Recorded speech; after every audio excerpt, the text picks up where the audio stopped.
মালয়েশিয়ার কুয়ালালামপুর আন্তর্জাতিক বিমানবন্দরে আটকে দেওয়া হয়েছে ৯৮ বাংলাদেশিকে। বিমানে করে ঢাকা থেকে কুয়ালালামপুর গেলেও দেশটিতে প্রবেশের অনুমতি দেওয়া হয়নি তাদের। শুক্রবার এক প্রতিবেদনে এই তথ্য জানিয়েছে মালয়েশিয়া বার্তা সংস্থা বারনামা।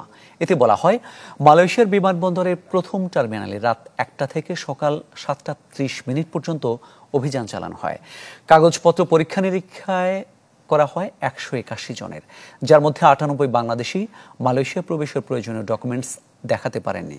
পরে তাদের নো টু ল্যান্ড নোটিশ দেওয়া হয়। বিবৃতিতে বলা হয়েছে, যাদের আটকে দেওয়া হয়েছে তারা ঢাকা থেকে ভোরের একটি ফ্লাইটে আসেন।